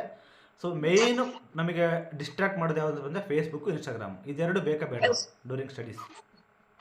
ವಾಟ್ಸ್ಆಪ್ ಬೇಕೇ ಬೇಕು ಸರ್, ಬಿಕಾಸ್ ಕ್ವಿಜ್ ನಡೀತವೆ ಸರ್, ಗ್ರೂಪ್ ಎಸ್ಪೆಷಲಿ ಕೇನೋ ಡಿಸ್ಕಷನ್ ಗ್ರೂಪ್ ಸರ್, ಅಲ್ಲಿಂದ ಬಹಳ ಹೆಲ್ಪ್ ಆಗಿದೆ ಸರ್. ಅಂಡ್ ಟೆಲಿಗ್ರಾಮ್ ಬಂದ್ಬಿಟ್ಟು ಅಲ್ಲಿ ಕ್ವಿಜ್ ನಡೀತೆ ಸರ್, ಟೆಲಿಗ್ರಾಮ್ ಸಹ ಬೇಕು ಸರ್.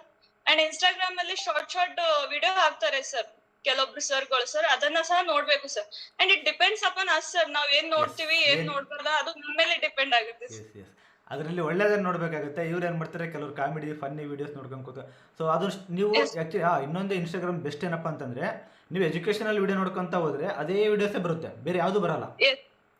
ಓಕೆನಾ? ನೀವು ಕಾಮಿಡಿ ವೀಡಿಯೋ ನೋಡ್ಕೊಂತಾರೆ, ಕಾಮಿಡಿ ವೀಡಿಯೋನೇ ಬರುತ್ತೆ. ಇನ್ನು ಕೆಲವು ಫೀಲಿಂಗ್ಸ್ ವೀಡಿಯೋ ನೋಡಿದ್ರೆ ಫೀಲಿಂಗ್ಸ್ ವೀಡಿಯೋನೇ ಬರ್ತಾ ಹೋಗುತ್ತೆ.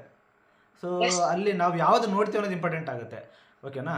ಸೊ ಬೆಟರ್ ನಿಮಗೆ ಬೇಡಪ್ಪ ಅದು ಆ ಸೋಷಿಯಲ್ ಮೀಡಿಯಾನೇ ಬೇಡ ಅಂತಂದರೆ you can also come out of that. Facebook, Instagram distractors, ಅದನ್ನ ಬೇಕಾದ್ರೆ ಬಿಟ್ಟರು ತೊಂದರೆ ಇಲ್ಲ. ವಾಟ್ಸಪ್, ಟೆಲಿಗ್ರಾಮ್ ಇಟ್ಕೊಳ್ಳಿ, ಯಾಕಂದರೆ ಅದರಲ್ಲೇ ನಿಮಗೆ ಇಂಪಾರ್ಟೆಂಟ್ ಸಿಗುತ್ತೆ. ಯೂಟ್ಯೂಬ್ ಬೇಕಾಗುತ್ತೆ 100%. ಯೂಟ್ಯೂಬಲ್ಲಿ ಫ್ರೀ ಕ್ಲಾಸ್ ಎಲ್ಲ ಸಿಗ್ತಾ ಇರುತ್ತೆ, ಅದನ್ನು ಕೂಡ ನೀವು ಯೂಸ್ ಮಾಡ್ಕೊಳ್ಬೋದು. ಸೊ ಅದಾದಮೇಲೆ ಇನ್ನೊಂದು ನಾನು ಹೇಳಿದೆ, ಸೊ ಅದೇ ಏನು ಡಿಮೋಟಿವೇಶನ್ ಆಗುತ್ತೆ. ಓಕೆನಾ? ಎಕ್ಸಾಮ್ ಟೈಮಲ್ಲಿ ಹತ್ರ ಬರ್ತಾ ತುಂಬ ಡಿಮೋಟಿವೇಶನ್ ಆಗುತ್ತೆ ನನಗೆ. ಅದರಿಂದ ನೀವು ಯಾವ ಥರ ಹೊರಗೆ ಬರ್ತಾ ಇದ್ರಿ? ಆಕ್ಚುಲಿ ಸರ್ ನಾನೇ ಡಿಮೋಟಿವೇಟ್ ಆಗಿ ನಿಮಗೆ ಕಾಲ್ ಮಾಡಿ ಅಳ್ತಾ ಇದ್ದೆ ಸರ್ ಒಂದ್ ದಿವಸ. I remember that sir. Exam ಗೆ 5-6 ಡೇಸ್ ಇರ್ಬೋದು ಸರ್, ಅವತ್ತು ನಾನು ನಿಮ್ಗೆ ಕಾಲ್ ಮಾಡಿ ಹೇಳ್ತಾ ಇದ್ದೆ ಸರ್, ನನ್ನಿಂದ ಆಗ್ತಾ ಇಲ್ಲ ಸರ್ ಅಂತ. And it's quite common to everyone sir. ಎಲ್ರಿಗೂ ಡಿಮೋಟಿವೇಶನ್ ಆಗುತ್ತೆ. ಇವ್ ನಾನು ಕೂಡ ಅದನ್ನೇ ಹೇಳ್ತೀನಿ, ಯಾವಾಗ ನಿಮಗೆ ಡಿಮೋಟಿವೇಶನ್ ಆಗುತ್ತೆ ಅವಾಗ 100% ನನಗೆ ಕಾಲ್ ಮಾಡಿ. ಓಕೆನಾ? ಸೊ 100% ನನಗೆ ಕಾಲ್ ಮಾಡಿ, definitely I will motivate you. So ನನ್ನ ಇಂಟೆನ್ಷನ್ ಏನಪ್ಪ ಅಂತಂದರೆ ನೀವು ಜಾಬ್ ತೊಗೊಳ್ಬೇಕು ಅಷ್ಟೇ. ಸೊ ಡೆಫಿನೆಟ್ಲಿ ಡಿಮೋಟಿವೇಶನ್ ಆಗೋದು 100% ಸತ್ಯ. ಎಕ್ಸಾಮ್ ಹತ್ರ ಬಂದಾಗ ಇನ್ನು 5 days 4 days ಇದೆ ಅಂತಂದು ಏನಾಗುತ್ತೆ ಅಂತಂದರೆ, ಇಷ್ಟೊಂದು ಇದೆಯಪ್ಪ, ಇಷ್ಟೊಂದು ತಲೆಯಲ್ಲಿ ಇಟ್ಕೊಳಕ್ಕೆ ಆಗ್ತಾ ಇಲ್ಲ ನನ್ನ ಕೈಲಿ ಅನ್ನಂಗಾಗುತ್ತೆ ಅಲ್ವಾ? ಅದೆಲ್ಲ ನೆನಪು ಇರಲ್ಲ ನಮಗೆ ಅಂತ ಅನ್ನಂಗಾಗುತ್ತೆ. ಬಟ್ ನಾನೇನು ಹೇಳ್ತೀನಿ ಅಂದರೆ, ಎಲ್ಲ ತಲೆಯಲ್ಲಿ ಇರುತ್ತೆ, ನೀವು ಎಕ್ಸಾಮ್ ಕುತ್ಕೊಂಡಾಗ ಬರುತ್ತೆ ಅಂತ ಹೇಳ್ತೀನಿ ಅಷ್ಟೇ. 100% ಅಲ್ವಾ? ನೀವು ಎಕ್ಸಾಮ್ ಕುತ್ಕೊಂಡ್ರೆ 100% ಬರುತ್ತೆ. ಸೊ ನಮಗೆ ಸ್ಟಾರ್ಟಿಂಗಲ್ಲಿ ಆ ಥರ ಹೆವಿ ಅಂತ ಅನಿಸ್ಬಿಡುತ್ತೆ. ಓಕೆ, ಸಾಕು ಅನಿಸುತ್ತೆ. ಆಲ್ರೆಡಿ ನಾವೆಲ್ಲ ಮಾತಾಡಿದ್ವಿ ಅನಿಸುತ್ತೆ. ಸೊ ಇನ್ನು ಫೈನಲ್ ಆಗಿ ನಿಮಗೆ ಏನಾದರೂ ಹೇಳಬೇಕು ಅಂತ ಡೆಫಿನೆಟ್ ಆಗಿ ಹೇಳಿ. So we will question language ನೋಡ್ಕೋಬೇಕು ಸರ್. ಹೊಸ ಹೊಸ ಕ್ವಶನ್ಸ್ ಯಾವ ರೀತಿ ಬರುತ್ತೆ, ಯಾವ ರೀತಿ ಬರೋದಿಲ್ಲ, ಅಂಡ್ ಯಾವ ಟಾಪಿಕ್ ಇಂದ ಯಾವ ಕ್ವಶನ್ಸ್ ಮೇನ್ ಆಗಿ ಬರಬಹುದು ಅಂತ ಡಿಫ್ರೆಂಟ್ ಚಾನೆಲ್ಸ್ ಇದೆ ಸರ್ ವಾಟ್ಸ್ಆಪ್ ಅಲ್ಲಿ. ಅದನ್ನೆಲ್ಲಾನು ನಾವು ಜಾಯಿನ್ ಆಗ್ಬಿಟ್ಟು ಕ್ವಶನ್ಸ್ ಇರುತ್ತೆ ಸರ್, ಹೌದು. ಎಲ್ಲಾ ಕ್ವಶನ್ಸ್ ನೋಡ್ಬೇಕು ಸರ್. ರೀಸೆಂಟ್ ಅಪ್ಡೇಟ್ಸ್ ನೋಡ್ಬೇಕಾಗುತ್ತೆ. ರೀಸೆಂಟ್ ಅಪ್ಡೇಟ್ಸ್ ಏನಪ್ಪ ನೋಡಿ, ರೀಸೆಂಟ್ ಅಪ್ಡೇಟ್ಸ್ ಬಗ್ಗೆ ಜಾಸ್ತಿ ಕೇಳ್ತಾರೆ ಆರ್ ಅಲ್ಲಿ ಕೂಡ. ಈ ಸರಿ ಬಂದಿದೆ ಅಂತಂದ್ರೆ ರೀಸೆಂಟ್ ಅಪ್ಡೇಟ್ಸ್ ಪಕ್ಕ ಒಂದು ಕ್ವಶನ್ ಇದ್ದೇ ಇರುತ್ತೆ ಅದರಲ್ಲಿ. ಓಕೆನಾ? ಸೊ ಆಮೇಲೆ ಈಗ ಕೆಲವೊಂದು ಸಬ್ಜೆಕ್ಟು ಕೆಲವ್ರಿಗೆ ಕಷ್ಟ ಆಗುತ್ತೆ, ಅದನ್ನ ಬಿಡ್ಬೇಕಾ ಅಥವಾ ಸ್ಟ್ರಗಲ್ ಮಾಡಿ ಓದ್ಬೇಕು, ಯಾವ ತರ ಮಾಡ್ಬೇಕು? ಇವಾಗ ನಿಮಗೆ ಯಾವ ಸಬ್ಜೆಕ್ಟ್ ಕಷ್ಟ ಆಗ್ತಿತ್ತು? ನನ್ಗೆ ಫಾರ್ಮಕಾಲಜಿ ಸ್ವಲ್ಪ ಕಷ್ಟ ಅನಿಸ್ತಿತ್ತು ಸರ್. ಸೊ ನೀವು ಅದನ್ನ ಯಾವ ರೀತಿಯಾಗಿ sir as pharma is a minor subject sir, ನಾನು ಅಷ್ಟು ಅದನ್ನ ಬರ್ಲಿಲ್ಲ ಅಂದ್ರೆ ತಲೆ ಕೆಡ್ಸ್ಕೊಳ್ಳಿಕ್ಕೆ ಹೋಗ್ಲಿಲ್ಲ sir. Because OPG, FON, MSN, psychiatry ಇವು 4 ಸಬ್ಜೆಕ್ಟ್ ಮೇಜರ್ ಇದ್ದ ಕಾರಣ ಇದಕ್ಕೆ ಜಾಸ್ತಿ ಓದ್ ಕೊಡ್ತಾ ಇದೆ ಸರ್. ಓಕೆ, ಈಗ ನನಗೆ ಸೈಕಾಟ್ರಿ ಕಷ್ಟ ಆಗ್ತಿದೆ, ನಾನೇನ್ ಮಾಡ್ಬೇಕು? ಯಾವ್ದು ಸರ್? ನನಗೆ ಸೈಕಾಟ್ರಿ ಕಷ್ಟ ಅನಿಸ್ತಾ ಇದೆ. ಸೈಕಾಟ್ರಿ ನನಗೆ ಏನು ಓದಿದ್ರು ಕನ್ಫ್ಯೂಷನ್ ಆಗುತ್ತೆ. ಅಂದ್ರೆ ನನಗೆ ಎಲ್ಲಾ ಡಿಸೀಸಸ್ ಕೂಡ ಸೇಮ್ ಅನ್ಸುತ್ತೆ, ನನಗೆ ಆಗ್ತಾ ಇಲ್ಲ. ಸೊ ಏನ್ ಮಾಡ್ಬೇಕು? ಅಂದ್ರೆ ರಿಪೀಟೆಡ್ ಆಗಿ ಕ್ಲಾಸಸ್ ಕೇಳ್ಬೇಕು ಸರ್. ನಿಮ್ಗೆ ಅಷ್ಟು ಸಲ ಕೇಳಿದಾಗ್ನೂ ಆಗ್ಲಿಲ್ಲ ಅಂದ್ರೆ ನೀವು ಕರೆಕ್ಟ್ ಆಗಿ ಕ್ಲಾಸ್ ಕೇಳಿಲ್ಲ ಅಂತಾನೆ ಅರ್ಥ ಸರ್ ಅದು. 100%. Yes sir.